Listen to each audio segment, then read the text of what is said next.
In Bastogne, Belgium, we visited the American Memorial commemorating those who died in the Battle of the Bulge during World War II.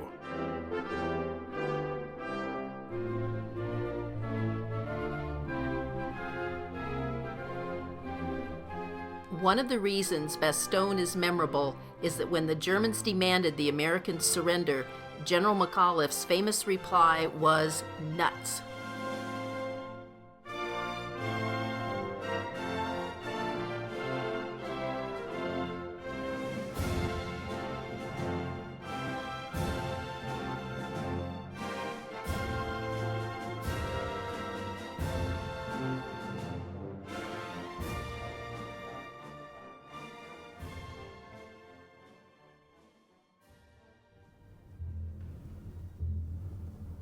The next morning, we drove to Verdun, France, the site of a horrific battle during World War I, in which 750,000 soldiers died in 1916.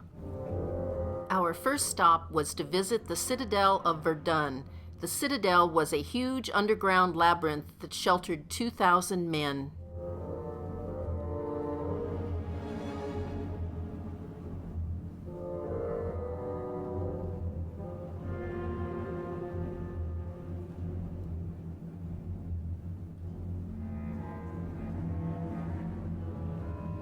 The tour took us through the tunnels where life-size videos reenacted life in Citadel during the battle.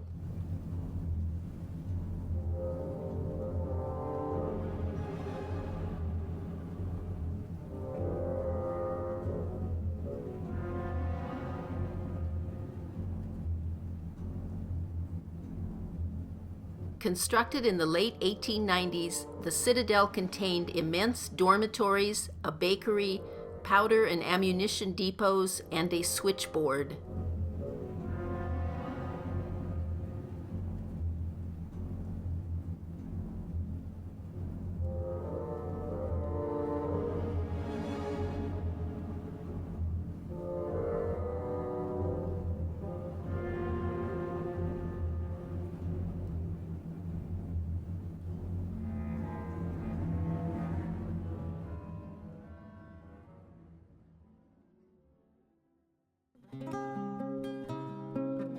After visiting the Citadel, we explored the city of Verdun.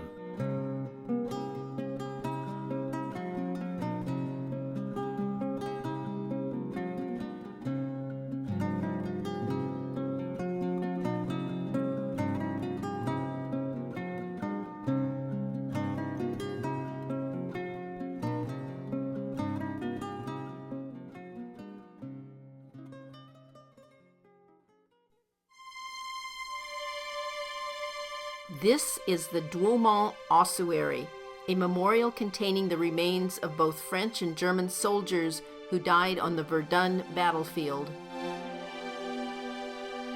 At the top of the tower is a rotating red and white Lantern of the Dead, which shines on the battlefield at night.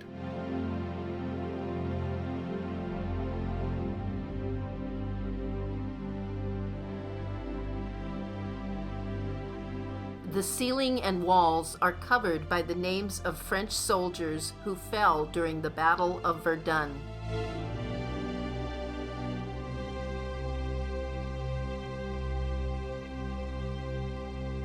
In front of the monument and sloping downhill lies the largest single French military cemetery of World War I with over 16,000 graves. Down the road, we visited a memorial called Trench of the Bayonets, which was built by an American banker to commemorate 57 French soldiers who were killed by a ferocious German bombardment. Legend has it that the men were buried alive with their rifles and bayonets sticking out of the ground.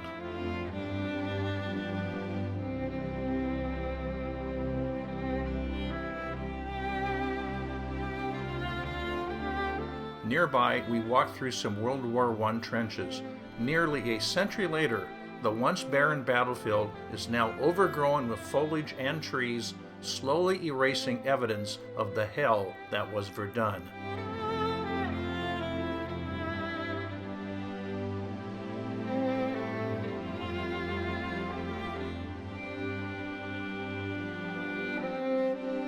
Fort Douaumont was the largest and highest fort on the ring of 19 defensive forts that protected the city of Verdun.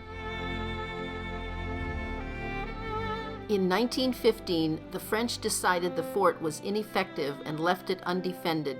In February of 1916, Germans easily took the fort without a fight, which produced a deep shock in the French army.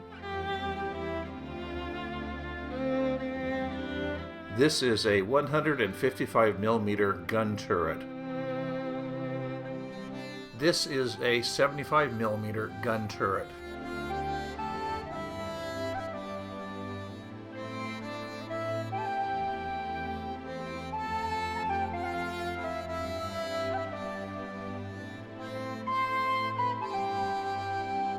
Here are two pictures of observation posts.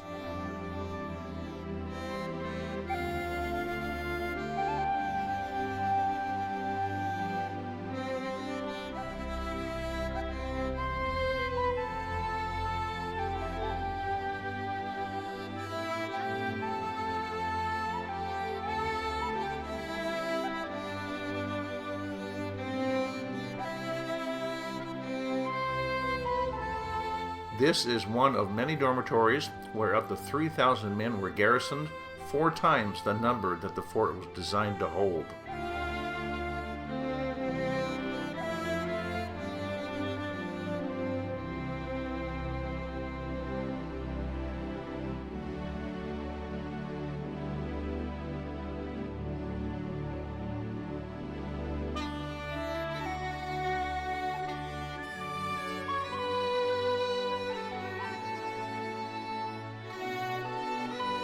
This was a shower room. These 3 pictures are part of a rotating, retractable 155 millimeter machine gun turret.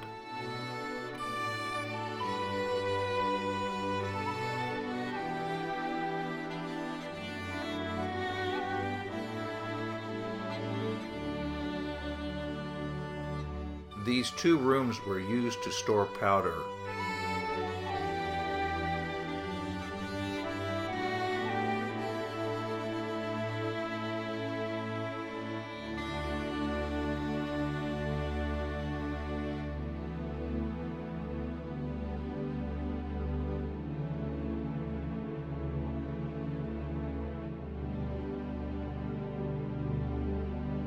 Over the course of a century, in some of the rooms, leaking groundwater is slowly creating stalactites on the ceiling and stalagmites on the floor. The latrines, due to a shortage of water, were virtually useless. In 1916, the stench in the fort was so bad that soldiers were constantly being affected by nausea.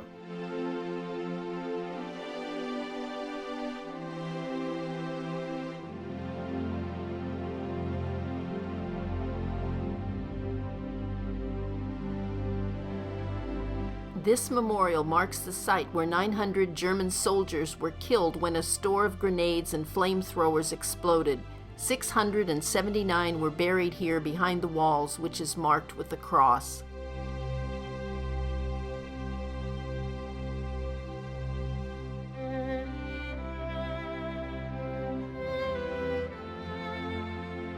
After 9 months of fighting at enormous human cost, Fort Douaumont was finally recaptured in October of 1916, thus ending the Battle of Verdun.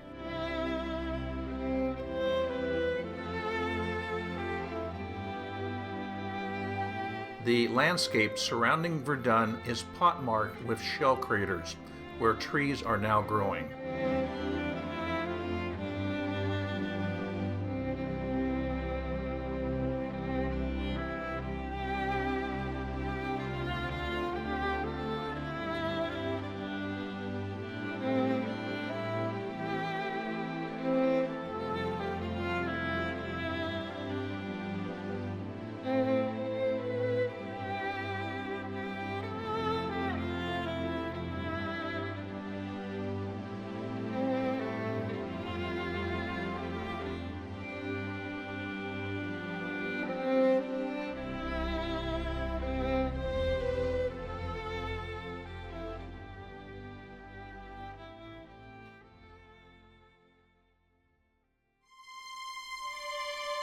Hartmannsweilerkopf was the location of a bitterly fought World War I battle in 1915.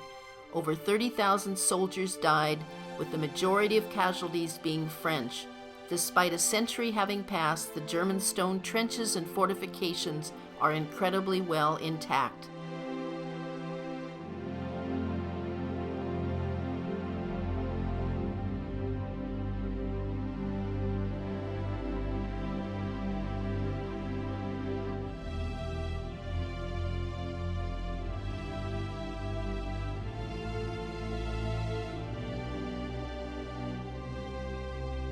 We wandered through various trenches and even entered some open bunkers before climbing to the top of the mountain peak for a bird's eye view of the cemetery and the memorial and the beautiful Rhine Valley.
A short distance from the battlefield was a small memorial commemorating the site of an English Halifax bomber which crashed in December of 1944.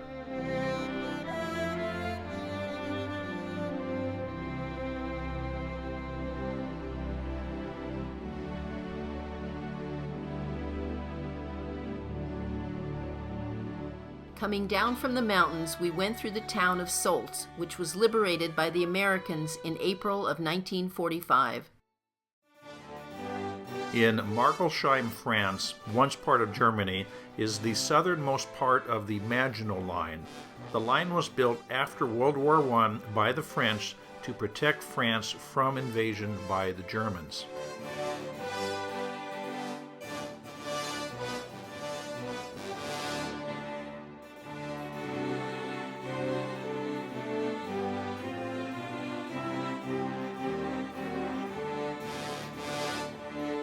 The Maginot Line was very formidable, but had a serious design flaw in that the Germans simply drove around the north and south boundaries of the line and attacked the French from their rear flank.